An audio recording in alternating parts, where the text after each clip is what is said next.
Hi, I'm Tracy Sofra and I work with career-minded professional women. And for too long, women have been told they're not good with numbers, they can't manage money, and one day someone's going to finally rescue them. And I'm here to dispel that myth once and for all. So, good morning everyone.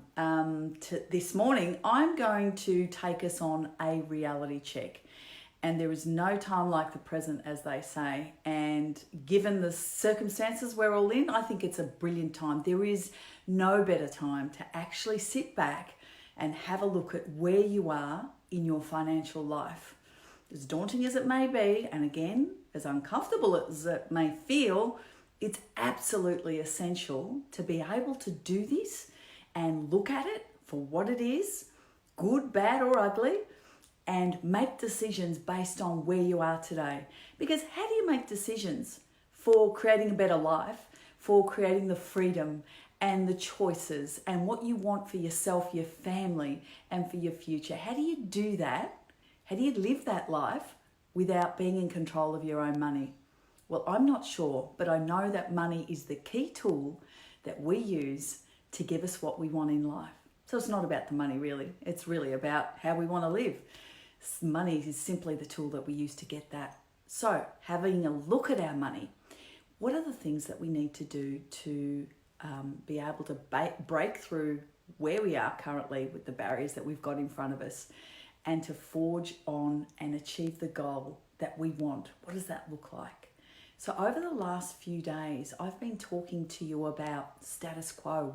We did that over 6-7 days, and we started with assessing where you were and discovering who you were. If you reflect back, if you haven't, go back and watch the videos, and then looking at the challenges that were getting in your way, then making the decision for change, and then choosing the vision and making the decision and then committing to that. And remember the 6 rules of the commitment that we made as financially free women.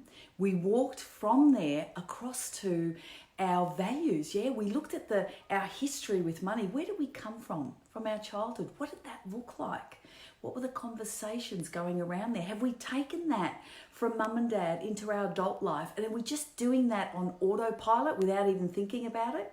We went through those exercises, if you'll remember, and I'm hoping you all had those aha moments and realized that you weren't getting the results that you wanted in your adult life because you were replicating what you saw at mum and dad's. You were doing the do from your childhood, because your childhood is incredibly powerful and sets you up for what happens in your adult life, unless you decide by watching me, listening to me and sharing together that you want something different for yourself.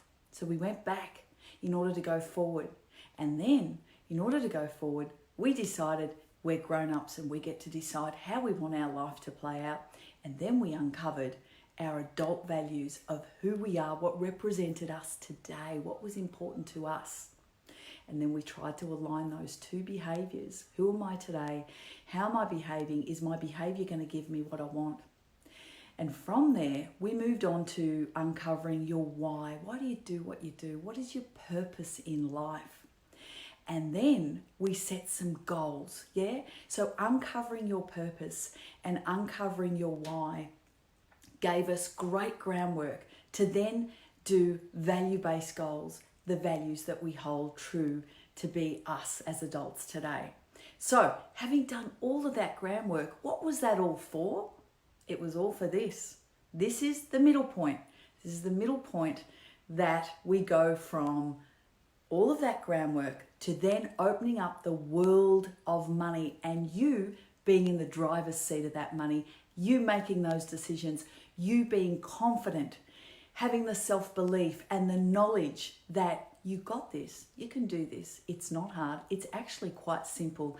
And it's the simplicity in it that eludes everybody. Everyone's looking for the magic pill. Everyone wants everything now.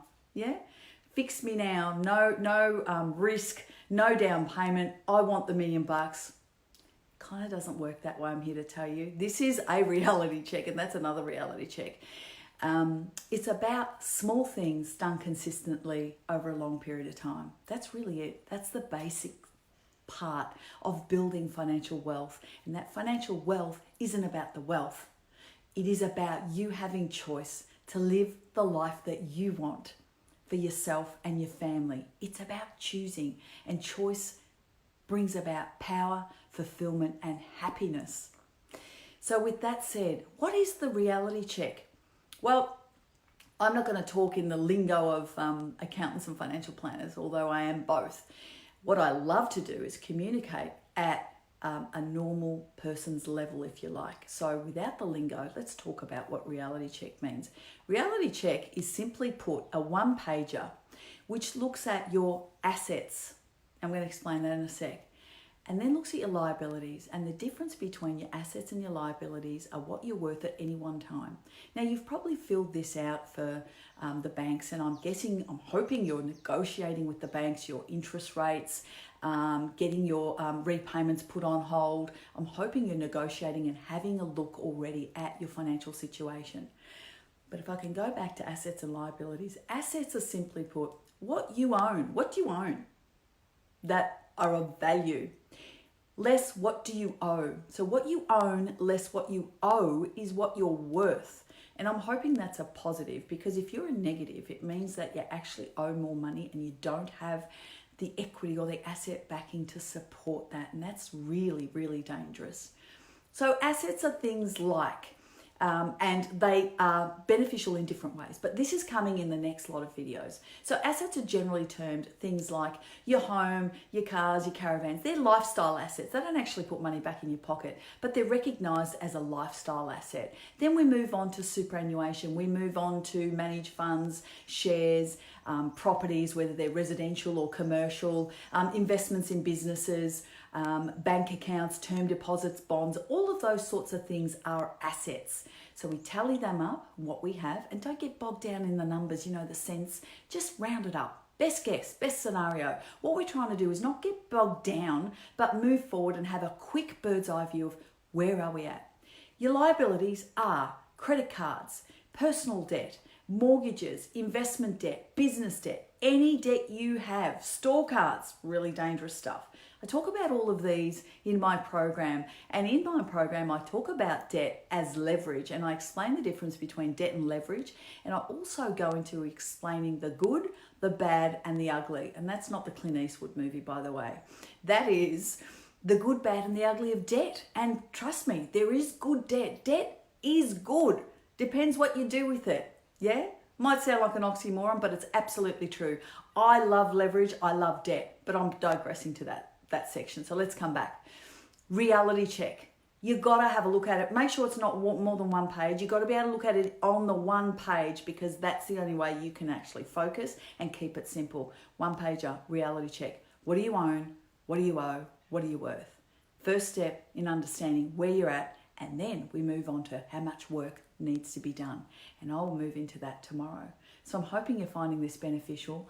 Great time. I said, no time like the present. No time like the present, given the current situation we're in, because you're going to need all of this knowledge, you're going to need all of this courage, and you're going to need to do all of this work to not only survive this, but come out the other end even stronger. So I'm with you all the way. I'm Tracy Sofra. I work with career-minded professional women.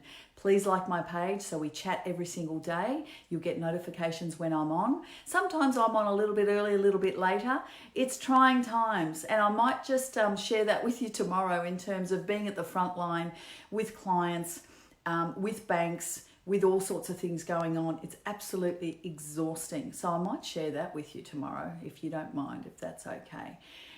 Please register for my program by clicking on the button below. Early release will come to you.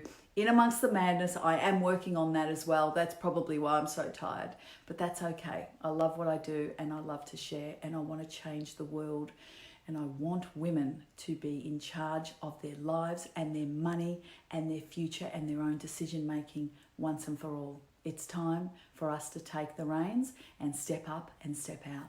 With that said, enjoy your Friday, have a great weekend, and make sure you're cuddling, loving, and sharing with your family, and keeping in touch with those that you love. Communication is more important, and connection is more important now than it's ever been. Have a great day.